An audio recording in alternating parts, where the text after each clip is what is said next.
Yes, guys, there are a lot of advanced stats and metrics in fantasy football, and a lot of times the best advice, especially during draft season, is to keep it simple, and that is exactly what we're going to do today.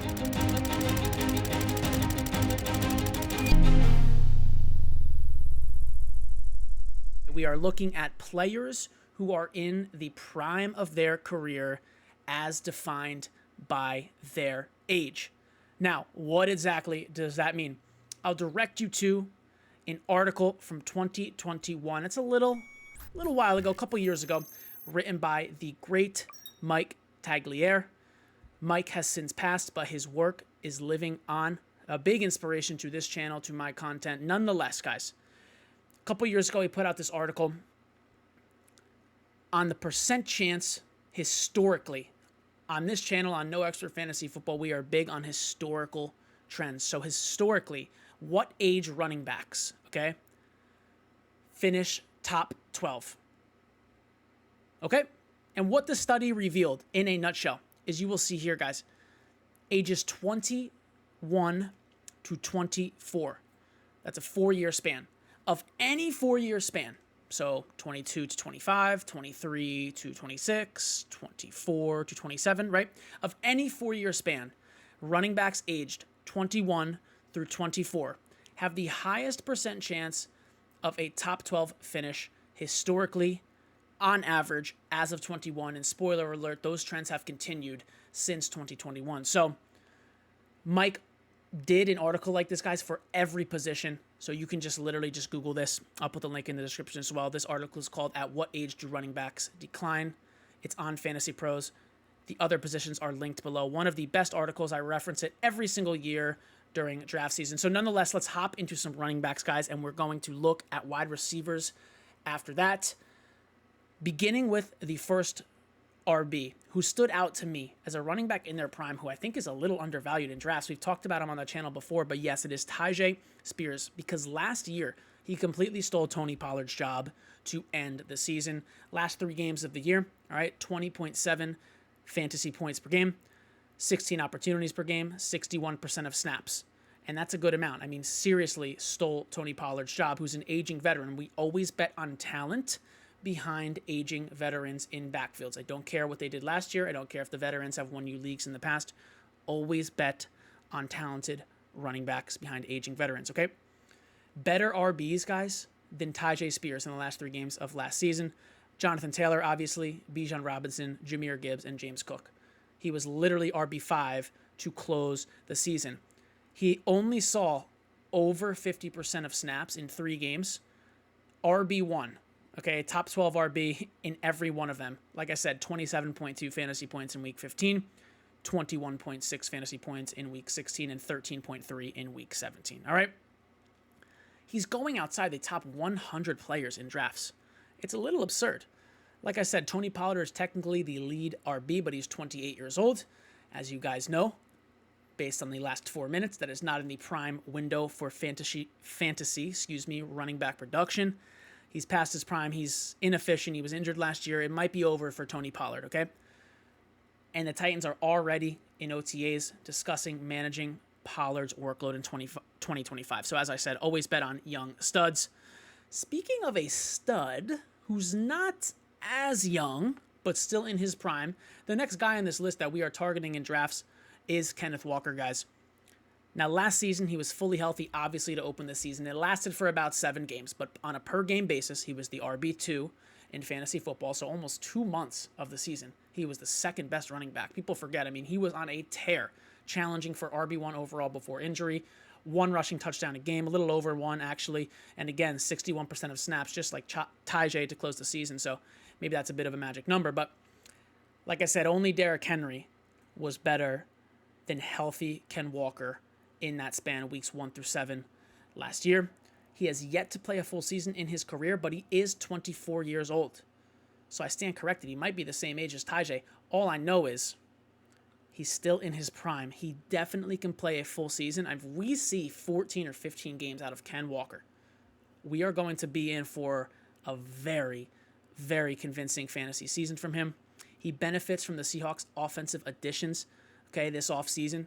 Sam Darnold is the new QB. I view that as an upgrade over Geno Smith for running back specifically, just because of how much he targets them.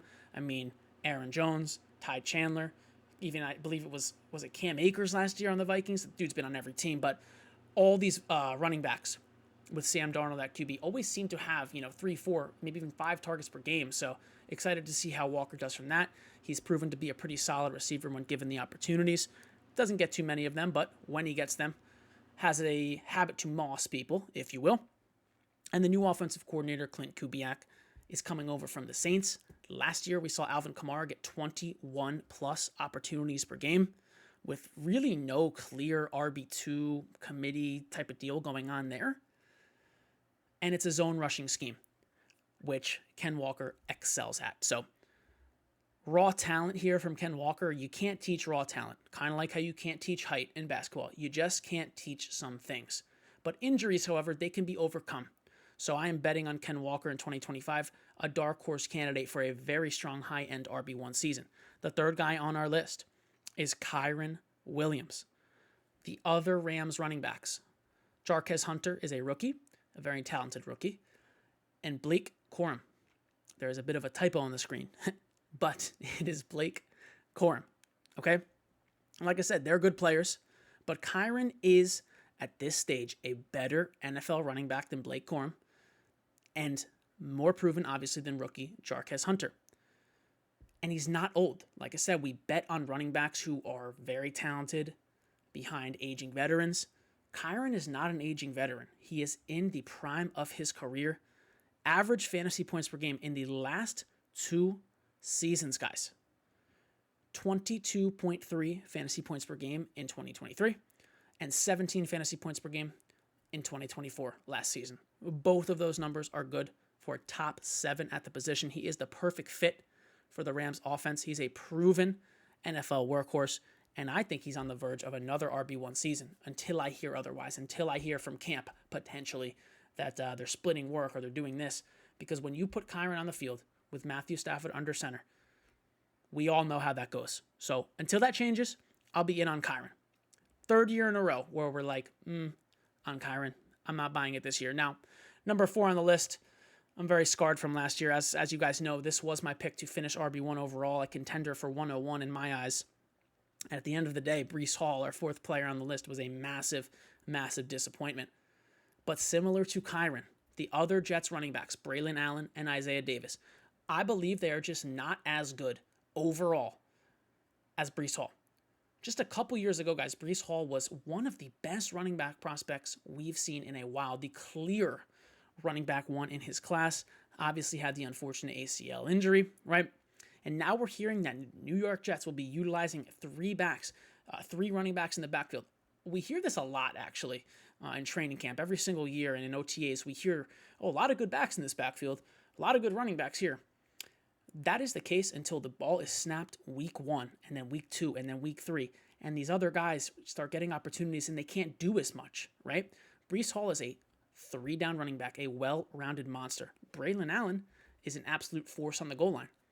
He's better at that than Breece Hall, but he is not an overall better running back than Breece Hall. Neither is Isaiah Davis. 2 good players, but overall, we see as the season progresses, the best running back, if they can handle the workload, the best running back in most backfields usually comes out on top.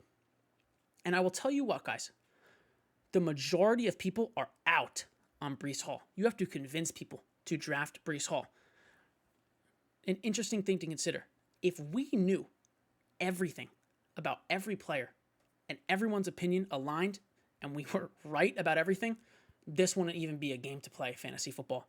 Every year, these 80-20 issues, 80% of people are out on Breece Hall, 20% are in. Every year we see those flip-flop in actuality, okay, where the 20% of people get an advantage over the 80. And it doesn't happen all the time. I would actually say it doesn't happen that often. Normally, the consensus is accurate, okay? But always be open to the other side. Always take a look. If you're someone who drafts 100 teams a year on Underdog or whatever you do, or 1,000 mock drafts before your drafts, and you don't like Breece Hall, take him in 4, take him in 5 drafts and see how your team pans out. All right, I digress. Now, I want to mention a couple other names before we hop into the wide receivers. Obviously, there's some guys who I just skipped over because they're in their prime. This is not a revelation here, but the obvious running backs in their prime, Bijan, Devon Achane, Jahmyr Gibbs, and Bucky Irving. Those are all first-rounders, top 16 picks. They weren't mentioned, but simply put, these are some of the best overall fantasy football picks you can make, and I believe it's completely fair to tie-break and select these players over some guys like, for example, Christian McCaffrey, who I like in drafts. But, if you're looking at a Bucky Irving versus a Christian McCaffrey, depending on your roster construction, what you want to do in the draft, you really don't know who to pick. Well, Bucky Irving is 22, so maybe you lean that way. Maybe you don't. Just something to consider, all right? Now, there are also a ton of rookies who are obviously, quote, in their prime for the age window, age 21 to 24 for running backs, Trevion Henderson, Amarian Hampton. We have Judkins, Caleb Johnson, Cam Scatterbu, Ashton Genty, RJ Harvey. It's just simply not fair to say that these guys are in their NFL prime yet. They haven't played a snap yet. So, with that being said, young RBs are great draft picks historically, but they're just not, quote, in their NFL prime yet. But it's worth mentioning these guys. These are the rookies, top rookies going off the boards. And if you're ever stuck or you feel like you're in a pick where you look at the board, you don't necessarily feel super strongly about any players, maybe go after a rookie running back if one is within range. I think that's always a good place to fall back on. And finally, guys, some guys down the draft board who fit the prime age of 21 to 24 for the running backs. Roschon Johnson, who Ben Johnson's coming over from the Lions. His backfield averaged over 35 running back opportunities per game last year. Johnson's currently the RB2 on the roster behind Swift, who Ben Johnson doesn't really like. So, if Roschon sees, 10, 12 opportunities a game, he could probably do a lot with those. We have Kendre Miller, who, with Devin Neal, the rookie there now in New Orleans, I don't really know, but you never know. We've been waiting on Kendre for a couple years. Will Shipley, a lot of historical trends not working in Saquon's favor this year, so maybe Will Shipley is relevant as a handcuff. Trey Benson, James Conner's getting older, never played a full season's worth of games, as we know. And finally, Tank Bigsby, who, I hope Liam Cohen comes in and gives ETN 30 opportunities per game, but I just don't know if he's going to do that. All right, so let's go ahead now and move on to the wide receivers. So for wide receivers, the prime age for the best scoring, if you will, is 24 to 27. Now, the first guy on our list here is Nico Collins. You might be saying, gee, thanks, draft Nico Collins. Well, I personally was unaware of this young man's pace. He played 4 games last year, okay? 4 games, guys, before injury. If you extended his output in those games to a full season's worth, his 17-game pace, his rank amongst wide receivers, first in receiving yards with over 2,000, first in receptions with over 125, first in targets with over 180, and 9+ touchdowns. That's top 15 for touchdowns, okay? And it goes. It's worth mentioning that in week 5, he only played 13% of snaps, got injured in that game, and scored a touchdown. So I didn't include that one in the extension, and he'd probably be top 10 in touchdowns as well. So for fantasy purposes, extending these stats in total PPR points, wide receiver 3 overall in the season with over 300 points. In points per game, 18+ PPR points per game would be wide receiver 6 on the season. So that is literally insane. I actually was unaware of that, to be honest. I knew it was pretty crazy, but we're talking contending for wide receiver 1 overall, truly. And with that being said, he has wide receiver 1 overall upside. I genuinely will not be surprised if when the season ends, Nico Collins is the best wide receiver in fantasy football. And now, a lot of times he's slipping to the early second in drafts. Sometimes he goes 10th overall, sometimes 9th if someone really likes him. But a lot of times he's at that 11, 12, 13, 14th overall pick. And I'm telling you right now, in past years, that's been a guy like Garrett Wilson. It's been a guy like Jahmyr Gibbs last year who, some people weren't super sure about, ended up paying off. The Garrett Wilson one, for example, kind of didn't in that spot. But this year, Nico Collins at that 1-2 turn is really safe and a really good pick. There are literally 0 question marks when I look at Nico Collins for 2025. He played 80% plus snaps in only 6 games last year. So that was only 2 games after he came back from injury where he played his full allotment of snaps. 20.3 fantasy points per game, wide receiver 4, and almost 10 targets per game, 9.8 targets per game. That was wide receiver 6 in that metric. Now, wide receivers who average over 9 targets per game, usually there's a high probability you're going to be top 12 at the position. He's pushing 10 targets per game. In terms of the Texans, guys, they're top 5 wide receiver strengths of schedule, so 5th easiest, if you will, for this season. They have a new offensive coordinator. And CJ Stroud's average depth of target is top 10 amongst QBs last year. So I know the offensive coordinator is changing, but a QB who airs it out in any offense, in my opinion. Take a look at Jameis Winston, example A. So this really is Nico Collins, a true fantasy alpha wide receiver, and kind of a name who, like, I think, like I said, I'm waffling a bit here, but he kind of slipped under the radar a little bit, like in terms of, like in my mind, I had Brian Thomas Jr. well ahead of Nico. I had Malik Neighbors well ahead, and now I'm definitely reconsidering, and I think he's a bit of a value, 11th, 12th overall. All right. Next guy on the list, second wide receiver here, is T. Higgins. It's pretty interesting because I am historically a T. Higgins hater, similar to my historic hatred, if you will, hatred in quotes, for DeAndre Swift's fantasy value. But this year, I do think T. Higgins is a good pick in drafts. So he's gotten better in terms of points per game every single year in the league. Okay, so in 2021, he was wide receiver 24 in 2021. In 2022, he was wide receiver 18. In 2023, Burrow was injured, so he was wide receiver 42, but he was still putting up like 30-point games, every 4 or 5 games. And then in 2024, last year, he was wide receiver 6.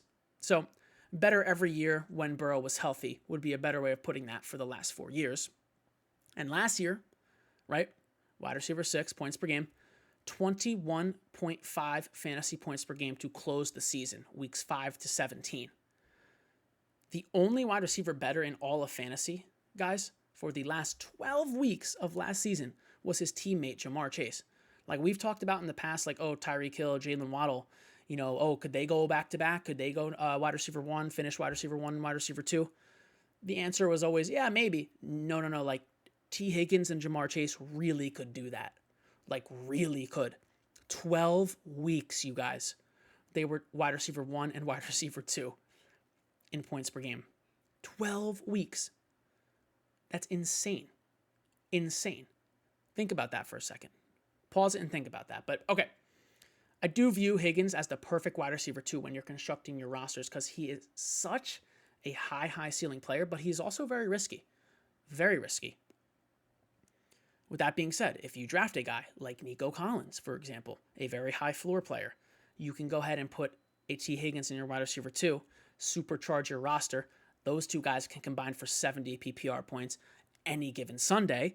And if T. Higgins happens to go down, due to an injury, as he's done in the past, you're still looking at Nico Collins. You can sub in my mailman at wide receiver 2, and they could still, your wide receivers combine for 45 points, 50 points in PPR. So it's all about roster construction with a guy like Higgins, but I'm in right now. And again, if he plays 15 plus games, really a locked-in top 12 wide receiver, dare I say top 10 wide receiver, if we see that amount of games, which who knows, it's a big if, but who knows. Okay, now the next guy, previously mentioned, actually, but it's Garrett Wilson. So admittedly, I have been sleeping on Garrett Wilson. I just posted my wide receiver ranks on Twitter, at Joe Orico FF, and at NOEXPERT FF on Twitter, on X, and I had Garrett Wilson all the way down at wide receiver 23.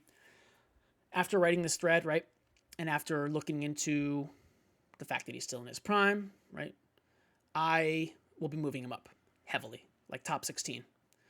So last year we saw the Rodgers and Adams experiment kind of take place, and that nonsense is over, okay? So Wilson is back to clear New York Jets wide receiver 1 status. I mentioned before that 9+ targets per game. I view that as a magic number, okay? The majority of receivers who hit 9+ targets per game finish top 12 every year. The majority. 10, 11, 9 of them finish top 12. All right. We are guaranteeing, basically, that sort of volume this year. Even though Fields is the QB, who doesn't have a great history of supporting wide receiver 1s, we're guaranteeing a lot of targets per game with Garrett Wilson. And the talent is truly incredible. This is a guy who doesn't even need 9+ targets a game.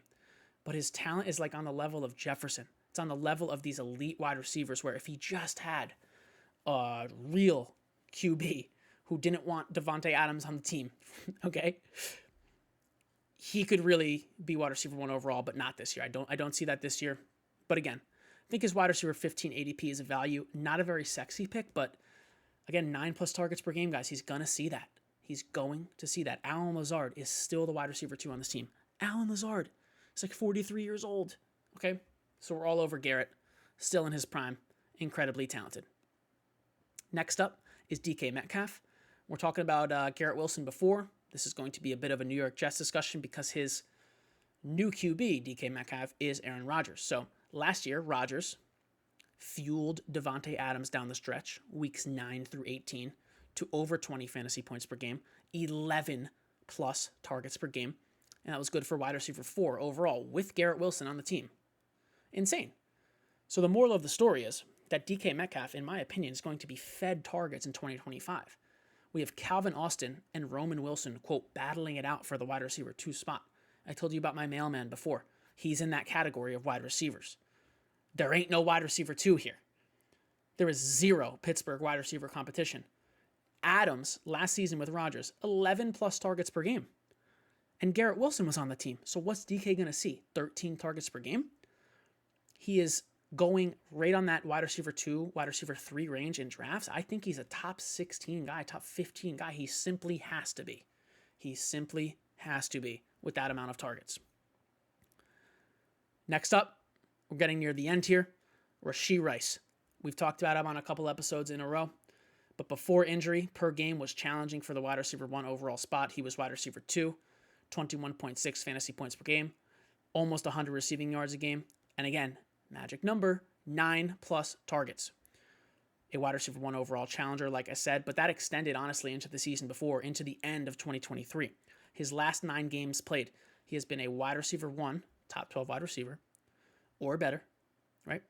Top 12, in 44% of games. That is elite. And a wide receiver 2 or better, so top 24, in 88% of games. If you have a receiver, okay, who you can put in your lineup, and you can say 88% of the time you will be top 24, that is invaluable in fantasy. That is invaluable. And by the way, 44% of the time you're top 12, invaluable. This upcoming year, it's unlikely he gets suspended. And he, quote, only, if you will, please excuse me, injured his LCL. What I'm trying to say is he avoided a major ACL injury last season. Now, similar to the running backs, there are some obvious guys who I glossed over here in this discussion about prime wide receivers. Here are some guys in their prime, okay? Amon-Ra St. Brown, Justin Jefferson, Jamar Chase, CeeDee Lamb, and Puka Nacua. Similar to the running backs like Bijan, Gibbs, Achane, right, Irving. These are some of the best overall fantasy football picks you can make here. And similar to the running backs as well, it's okay to tiebreak using age with these guys. Now, you'll find with wide receivers a lot of wide receivers older than 27 are just simply not, in the same range as Amon-Ra, Justin Jefferson, and Jamar Chase. It's different than the running backs because you have guys like Saquon, you have guys like Henry, you have guys like McCaffrey who are, quote, out of the prime age. So there are decisions to make, but typically, just as you look at draft boards, it's very interesting to see all these young elite wide receivers are very high on boards, and for good reason, because the community ADP values safety in picks. And these names, St. Brown, Jefferson, Chase, Lamb, Nacua, are some of the safest picks you can make. So if you're watching this video and you've had enough of the Christian McCaffrey, right, and the injuries, and to whoever it may be, take a look at these names. You're going to be able to draft probably one of them in the first round if you really want to, if you're a top 10 pick, and just take one, all right? There are some receivers, too, who are a bit overlooked in drafts. I want to call them sleepers, but they're a bit overlooked here in drafts, who are in this prime age window. Now, a handful of them, the majority of them, 4 or 5, are wide receiver 2 on their own team. For example, Jameson Williams, George Pickens, Jalen Waddle, Jaden Reed, and Jerry Jeudy. That one can go either way, depending on how much you like Cedric Tillman or the new Cleveland Brown Deontay Johnson, which I completely forgot about because why would anybody remember that? But Jameson Williams on the Lions is getting talked up tremendously in OTAs. George Pickens, the same thing. We have Jalen Waddle, who's always a bit interesting. If you recall, was a second-round pick last year, maybe even the year before, and has fallen quite a bit down boards. Jaden Reed, who really isn't my favorite pick, but to be honest, wide receiver 4, wide receiver 3 on a fantasy roster, deep in drafts, not a bad pick to have. And Jerry Jeudy, who was one of the best wide receivers in fantasy to close the season last year. So they're all in their prime. If you're looking at the draft board and you're deep in drafts, you don't really know who to pick, remember these names: Jameson Williams, George Pickens, Jalen Waddle, Jaden Reed, Jerry Jeudy. And, I understand all those guys aren't, quote, deep in drafts, but it's fair to say they're mid-round picks and good ones at that. Guys, before I leave you real quick, check out the link in the description.